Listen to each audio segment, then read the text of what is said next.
Halo semuanya, selamat datang di channel Speed Limit ID.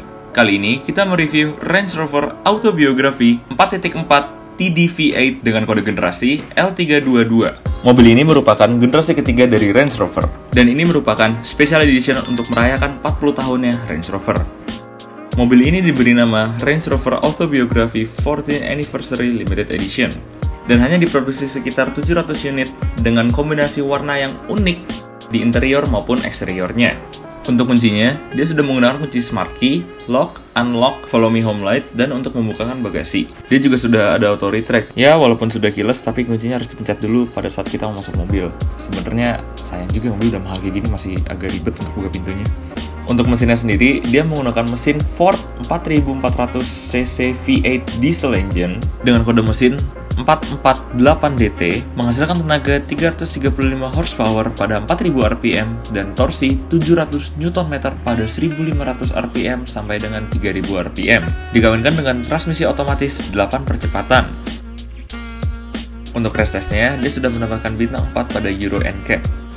Untuk tahun segitu dia sudah cukup bagus ya. Untuk fitur safety lainnya dia sudah ada speed warning, hill descent control, vehicle stability control, dan yang lainnya. Ini wajar lah mobil mewah, jadi banyak banget fitur safety-nya.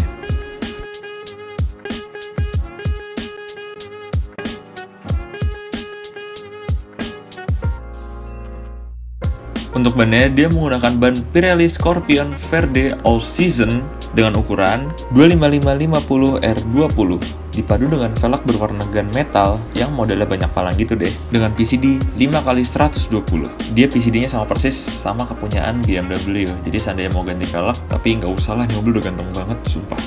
Untuk berdiri sendiri, dia kotak, masih mempertahankan bodi dari Range Rover sejak generasi pertamanya. Namun terlihat mewah, elegan, dan seperti berasal dari keluarga kerajaan Inggris. Untuk bagian belakangnya dia sudah ada 4 sensor, kamera belakang, wiper belakang yang model ngumpet, dan high mount stop lamp. Untuk lampu depannya dia sudah menggunakan proyektor dipadu dengan lampu HID, lampu LED untuk lampu sen dan lampu senja, termasuk DRL-nya, dia membuat gitu kayak BMW, dan lampu halogen untuk lampu jauh dan fog lamp-nya. Untuk lampu belakangnya dia sudah full LED ya, termasuk fog lamp belakang, jadi awas aja yang masih nyalain hazard di saat hujan. Kecuali lampu plat nomornya yang masih menggunakan halogen. Yuk kita lihat dalamnya. Untuk interior sendiri mewah banget ya, sudah pasti soft touch semua dipadu dengan dua warna, hitam dengan putih. Untuk kursinya sendiri dia sudah menggunakan kulit asli. Untuk pengaturan kursi depan dia sudah lengkap banget, ada reclining, sliding, head adjuster, bahkan ada untuk naikin paha depan gitu loh, dan sudah dilengkapi dengan memory seat untuk supir dan penumpang depan. Untuk supir dan penumpang depan dia sudah dilengkapi dengan armrest yang bisa diatur ketinggiannya. Untuk pengaturan setirnya, tentu dia sudah tilt dan teleskopik secara elektrik. Ya, walaupun lama tapi mobil mewah nggak sih? Fitur pada setirnya di sebelah kiri, dia ada pengaturan audio. Di bawahnya ada tombol untuk cruise control, dia agak lucu di sebelah kiri. Dan yang silver ini untuk klakson. Untuk yang sebelah kanan, dia ada tombol untuk mengatur MID, telepon, voice command, pemanas setir, dan klakson lagi yang silver. Ini lucu ya, setir aja ada pemanasnya. Untuk tuas sen, dia di sebelah kiri, wajar, ini mobil Eropa, jadi kebalik. Untuk sebelah kanan, dia ada wiper lengkap dengan intermittent bersama interval waktunya. Nah, untuk nyalain lampu utamanya, dia di sebelah kanan sini menggunakan puter-puteran. Dia lengkap banget, sudah ada fog lamp belakang dan ada auto headlamp. Termasuk ada saklar untuk mengatur brightness pada instrumen cluster. Di pintu supir, dia ada pengaturan untuk spion dan power window all auto up and down di keempat sisinya. Untuk menyalakan mesinnya, injak pedal rem, tekan tombol start stop engine yang sebelah kiri, dan nyala deh. Untuk setirnya, dia sudah ada auto tilt and telescopic, jadi seandainya kalau kita matiin mesin, dia setirnya naik sendiri, kalau kita nyalain ntar dia balik lagi ke posisi awal. Canggih emang ya. Untuk instrumen clusternya, dia full LED, di kiri RPM dan temperatur suhu mesin, di tengah ada MID, di kanan speedometer dengan fuel gauge. Untuk MID dia lengkap banget ya, ada show warning, vehicle setup, trip komputer, display setting, service maintenance, dan dia juga bisa untuk mematikan blind spot monitoringnya, bisa juga untuk mengatur batas kecepatan yang ingin kita tempuh, dan yang lainnya. Sumpah ini mobil canggih banget.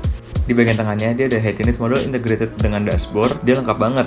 Ada radio, navigation, aux, bluetooth, iPod connection, bisa untuk nonton film juga. Bahkan ada kamera 360-nya. Dan kita bisa milih nih mau nampilin yang mana, bagian depan, kanan, kiri, atau belakang. Di bawahnya ada tombol hazard dan untuk pengunci pintu. Di bagian sini dia ada untuk pengaturan AC. Dia sudah 4 zone ya, jadi semua 4 sisi itu bisa beda-beda suhunya. Di bawah kiri juga ada tombol untuk mematikan stability control. Di kanan ada tombol untuk membuka bagasi dan mematikan sensor parkir. Dan putar-putaran yang di bawah ini, samping jam yang keren banget ini, dia bisa untuk manasin atau ngedinginin kursi dari bawah atau dari punggung. Wah, gila sih ini. Dia ada 2 buah cup holder yang bisa dibuka tutup kayak gini. Di sampingnya ada transmisi yang menggunakan model putaran kayak volume radio zaman dulu. Dan di belakangnya ada mode berkendara. Jadi bisa milih kita lagi ngelawatin medan yang mana. Bahkan kita bisa naikin atau turunin suspensinya karena dia sudah menggunakan air suspension. Di bagian atas ini, dia ada tombol untuk membuka dan menutup sunroof. Wajar, mobil mewah ada sunroofnya. Oh ya, ini untuk sunroofnya walaupun cuma 1, tapi dia gede banget. Lumayan bisa buat kampanye. Dan ada mode tiltnya juga, jadi enak kalau seandainya kalian perokok. Di sini ada lampu untuk menerangi kabin mobil. Dia ada mode on, off, dan door, dan ada lampu baca untuk bagian supir juga. Di bawahnya ada tempat penyimpanan untuk kacamata. Untuk spion tengahnya dia sudah ada auto day and night view ya dengan memori. Kaca depannya sudah ada gradasi hijau biar nggak silau kalau kena matahari. Untuk sun visor depan, dia sudah ada vanity mirror lengkap dengan lampunya. Dan dia ada 2 sun visor. Jadi kalau kita buka kayak gini dan kita tarik, terus kita buka lagi deh. Jadi kita bisa nggak silau depan sama samping. Lucu sih sebenarnya. Dia juga ada hand grip model soft retract di keempat sisinya. Untuk glove box-nya, dia ada tombol di sini. Dan sudah pasti dia sudah soft opening. Tapi lucu ya ada tombolnya kayak gini. Dan dia ada 2. Di atas untuk CD changer dan di bawah untuk penyimpanan barang. Dia ada lighter termasuk asbak di tengah sini. Di sampingnya ada electric parking brake. Dan ada ruang penyimpanan di tengah yang cukup luas. Termasuk ada colokan iPod. Lanjut ke bagian belakang, dia kursi belakangnya gede dan pas banget, enak buat didudukin. Dengan headrest di ketiga sisinya, dan seatbelt tengah sudah 3 titik. Jadi semua penumpang kebagian aman. Untuk kursi belakangnya dia sudah elektrik juga ya. Dia ada reclining dan lumbar supportnya. Tapi sayangnya nggak bisa dimaju mundurin. Di sini juga ada tombol untuk pemanas dan pendingin kursi bagian belakang. Dan ada tombol untuk memajukan kursi penumpang depan. Di bagian tengah sini dia ada kisi AC. Ini kursi belakangnya aja udah dual zone ya. Bahkan bisa diatur arah semburangan anginnya. Bisa ke kaki atau ke muka. Di bawahnya juga dia ada lighter, soket 12 volt sama aux. Untuk bagian atasnya, dia ada kaca lengkap dengan lampunya di kanan atau kiri. Cocok nih emang buat ibu-ibu pejabat. Dia ada lampu sama kayak yang di depannya, lampu baca kanan kiri dan lampu kabin on, off, dan door. Dan bagian tengahnya bisa dijadiin armrest kalau duduk cuma berdua. Di armrestnya ada tempat penyimpanan kecil dan 2 buah cup holder. Untuk bagasinya, dia ngebukanya 2 arah kayak gini ya. Jadi enak banget kalau misalnya buat nongkrong. Dan ini bagasinya luas banget. Walaupun kursi tengahnya nggak bisa dilipat, tapi ini udah cukup lah untuk naruh barang. Ngapain juga sih pakai reservoir bawa barang banyak-banyak. Dan kalau bagian bawahnya dibuka, dia ada ban serep full size lengkap dengan toolsnya. Nah, ini bagian yang kalian tunggu-tunggu. POV Driving Experience bersama dengan ownernya langsung. Oke, sebelum itu nyalakan tombol lonceng, like, comment, subscribe, dan share video ini kemana aja, karena kita mau seriusin di YouTube. Jangan lupa follow akun sosial media kami, Instagram speedlimitid.official dan TikTok speedlimit.id. Follow juga Instagramnya @garasipejabat yang udah mau minjemin unit ke kita. Terima kasih banyak Om. Oke guys, enjoy the rest of our video.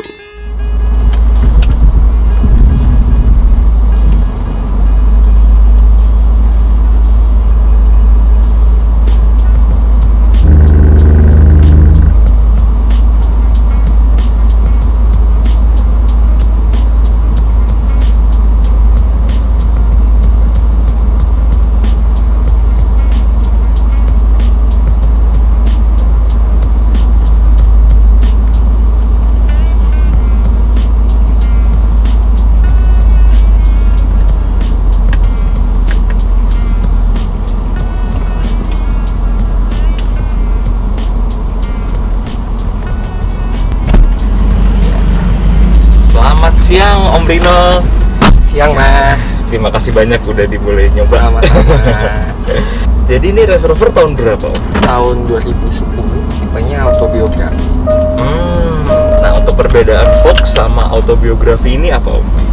Mungkin kalau autobiografi kan tipe tertinggi ya Mas. Dia interiornya dia udah two tone Mas. Nah ini kan udah kulit nih. Kalau yang masih Fox yang biasa nggak kayak gini.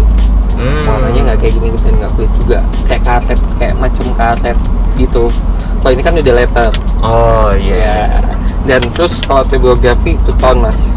Oh. Nah Nah ini kan juga two-tone nih, sama transmisinya kayak gini. Oh ya, kalau yang biasa masih Tongkat, ya benar. Saya baru 2 kali bawa Range Rover, tapi lucunya feel udah dapet. Oh enak ya? Iya, enak banget.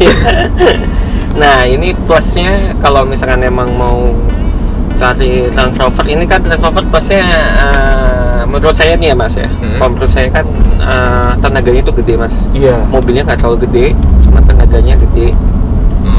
Nah terus dia tuh riding positionnya paling enak mas. Sebelum misalkan orang mau langsung pakai, kan kita kan biasanya nerka dulu nih. Iya. Bagaimana ini udah langsung feel-nya langsung dapat. Iya benar. Plusnya karena dia driving positionnya juga tinggi ya.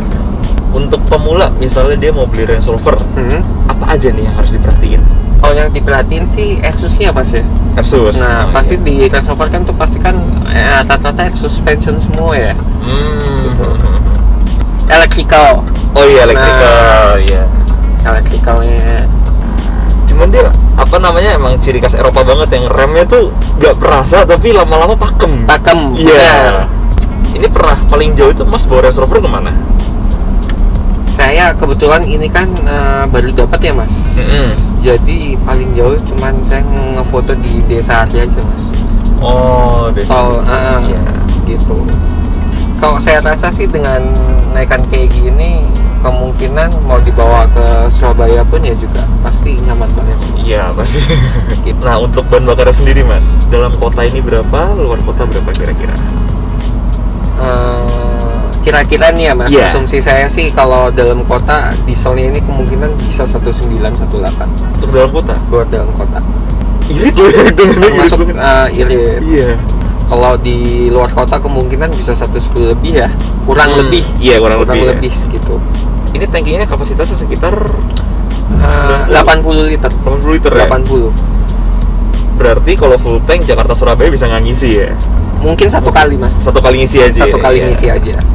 Ngisi full di Jakarta, nyampe Surabaya. Iya. Mungkin sebelum Surabaya itu udah terus ngisi, mungkin di Solo mungkin. Di Solo ya. Di Semarang. Oh. Nah untuk bensinnya sendiri ini kan standarnya UK ya mas. UK benar.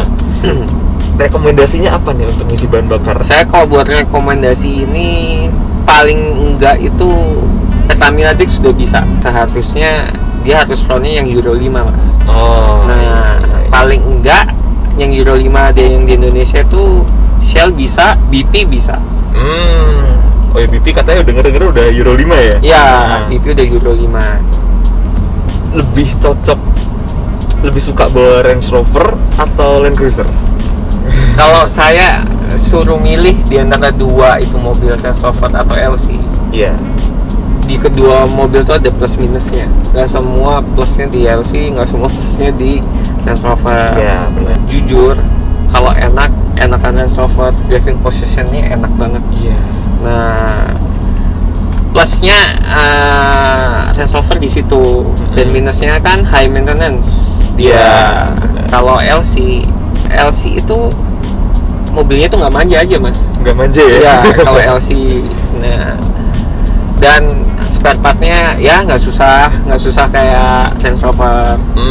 Nah, electricalnya nggak seribet Range Rover. Iya. Nah, minusnya kalau di LC itu, kalau menurut saya sih dia gede. Nggak kayak Range Rover. Oh, ya kayak gitu ya. Benar. Kalau misalkan LC itu nggak enaknya dia kalau buat daily use dalam kota itu nggak nyamannya mungkin kalau kita parkir. Iya. Terus ke jalan-jalan sempit. Iya. Tapi dengan harga Range Rover segini, harga jual segini, untuk bayar itu worth it nggak dengan maintenance yang tinggi kan? Tergantung mahal atau murah itu kan relatif ya mas ya. Dengan diesel itu sih worth it ya mas ya, nggak mahal juga kok. Dan Range Rover diesel kan yang model kayak gini kan nggak banyak juga mas. Iya. Jarang ada di pasaran. Benar. Jadi buat penonton yang minat mobilnya atau mau tanya boleh ke Garasi Pejabat. Di Instagramnya. Cuman kalau dieselnya Range Rover kan, coba dengerin deh mas, nggak ada kayak dieselnya. Iya. Malah kayak bensin. Halus banget. ini biasanya untuk servis itu enaknya ada bengkel apa namanya, ada bengkel rekanan sendiri atau emang ini masih record mas di masih record Java. Java, oh Java iya. motor. Tapi itu spesialis transfer sendiri udah ada ya di Indonesia? Udah ada. Udah ada. Yang saya tahu sih Java Motor sama Atiam ya mas ya. Atiam. Oh iya. Atiam tuh di Kemayoran. Jadi untuk pengguna Range Rover nggak perlu khawatir ya? Iya. Oke, mungkin segitu aja dulu ya mas. Boleh. Makasih banyak. Sama-sama Udah mas. dipinjemin mobilnya. Boleh ngerasain juga. Sama-sama mas. Next kita bahas mobil yang lain. Oke, siap. Jadi untuk kalian yang minat mobil ini boleh kontak ke Mas Rino ya di Garasi Pejabat. Garasi Pejabat. IG-nya nomornya ada di deskripsi. Sekian videonya, terima kasih telah menonton dan sampai jumpa di video selanjutnya.